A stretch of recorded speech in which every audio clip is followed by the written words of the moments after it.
मार्च महीना 1977 का साल। देश में इमरजेंसी समाप्त होती है और 77 के आम चुनाव होते हैं और उसी के साथ ही भारतीय प्रजातंत्र में पहली बार कांग्रेस सत्ता से बाहर होती है और मोरारजी देश के प्रधानमंत्री बनते हैं।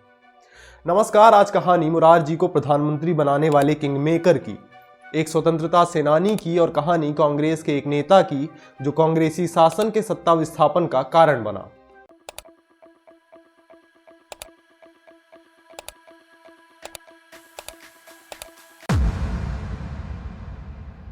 1947 में जब देश को स्वतंत्रता मिली तो ज्यादातर स्वतंत्रता सेनानी आजाद भारत की राजनीति में आए, पर जयप्रकाश नारायण उनमें से नहीं थे। वो देश की आजादी के कुछ ही वर्षों बाद सत्तागत राजनीति से बाहर आ गए और समाज के कार्यों के लिए सक्रिय रहे। जेपी ने भारतीय राजनीतिक जीवन में अपनी शुरुआत की 1929 में, जब वो यूनाइटेड स्टेट्स से वापस आए और नेहरू ने उन्हें कांग्रेस ज्वाइन कराई। पर उसके पहले जयप्रकाश नारायण 1920 में गांधी जी के नॉन कॉपरेशन मूवमेंट में हिस्सा ले चुके थे।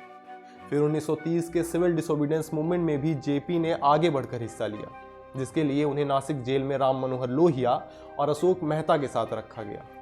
1942 के क्विट इंडिया मूवमेंट में भी जयप्रकाश नारायण ने गांधी जी के नेतृत्व में आंदोलन को गांव-गांव और कस्बों तक पहुंचाया, जिसकी वजह से उन्हें 1943 में ब्रिटिशर्स ने जेल में डाल दिया।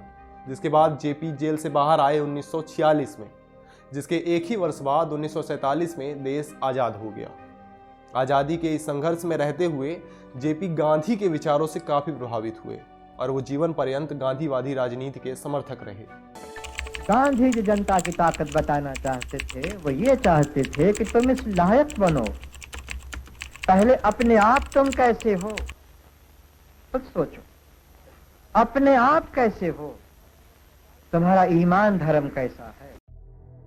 1947 में देश आजाद होता है और जयप्रकाश, जो अभी तक कांग्रेस का हिस्सा थे, उन्होंने कांग्रेस से इस्तीफा दिया और 1952 में प्रजा सोशलिस्ट पार्टी बनाई। और उसके बाद जल्द ही जेपी दलीय राजनीति से दूर हो गए और विनोबा भावे के भूदान आंदोलन का हिस्सा बने। जेपी ने भूदान आंदोलन का भरपूर समर्थन और प्रचार किया। इस आंदोलन के तहत विनोबा भावे बड़े जमींदारों को जमीन दान करने के लिए प्रेरित कर रहे थे। 60 के दशक तक जेपी का जीवन राजनीति से अलग और समाज से जुड़कर सामाजिक कार्यों में चल रहा था, पर 70 के दशक में जेपी दोबारा राजनीति में सक्रिय हुए और इस बार सक्रियता चुनावों को लेकर नहीं बल्कि एक आंदोलन का नेतृत्व करने के लिए थी। असल में 70 के दशक में देश में आर्थिक मंदी के हालात थे और उन्हीं कारणों से कई आंदोलन देश में पनप रहे थे, जिनमें गुजरात का नवनिर्माण आंदोलन भी था, जिसकी वजह से गुजरात की तात्कालिक कांग्रेस सरकार को इस्तीफा देना पड़ा था। यह आंदोलन गुजरात के स्टूडेंट्स ने भ्रष्टाचार और बेरोजगारी को खत्म करने के लिए किया था, जिसमें गुजरात की मिडिल क्लास ने आगे बढ़कर हिस्सा लिया। यह आंदोलन इतना व्यापक हो गया था कि गुजरात की तात्कालिक मुख्यमंत्री चिमनभाई पटेल को इस्तीफा देना पड़ा और इसी गुजरात के नवनिर्माण आंदोलन की तर्ज पर एक आंदोलन खड़ा हुआ बिहार में, जिसे बिहार के स्टूडेंट्स आगे बढ़ा रहे थे और उसी आंदोलन का नेतृत्व करने के लिए छात्रों ने चुना जयप्रकाश नारायण को। देखते ही देखते यह आंदोलन बिहार से निकलकर पूरे उत्तर भारत में फैल गया। शुरुआत में इस आंदोलन की मांग बिहार असेंबली के डिसोल्यूशन की थी, पर जेपी के आने के बाद यह आंदोलन और विस्तृत और व्यापक होने लगा। जेपी ने 5 जून 1974 को पटना के गांधी मैदान में सभा को संबोधित करते हुए नारा दिया, संपूर्ण क्रांति का। केंद्र की इंदिरा गांधी सरकार के लिए यह आंदोलन एक कांटे की तरह था जो दिन ब दिन बढ़ता ही चला जा रहा था। 1 नवंबर 1974 को इंदिरा गांधी ने जेपी के साथ एक मीटिंग भी की, जिसमें उन्होंने जेपी के सामने ये प्रस्ताव रखा कि अगर वो अपना आंदोलन रोक दें तो इंदिरा बिहार की कांग्रेस गवर्नमेंट को डिसॉल्व करने के लिए तैयार है। पर जेपी और इंदिरा के बीच समन्वय नहीं बना और ये मीटिंग विफल रही।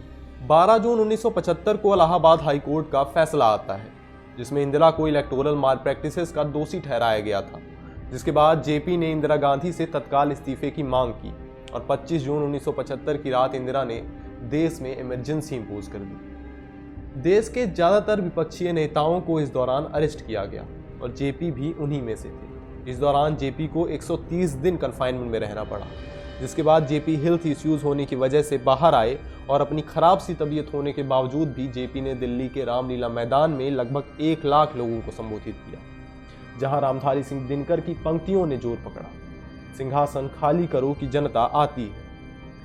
जनवरी 1977 को इंदिरा गांधी ने देश में आम चुनावों की घोषणा की और इमरजेंसी के 21 महीने बाद 21 मार्च 1977 को देश से इमरजेंसी खत्म कर दी गई। जेपी के आंदोलन और सभी दलों के सामूहिक विरोध ने 77 के चुनाव में इंदिरा गांधी और कांग्रेस को सत्ता से बाहर कर दिया।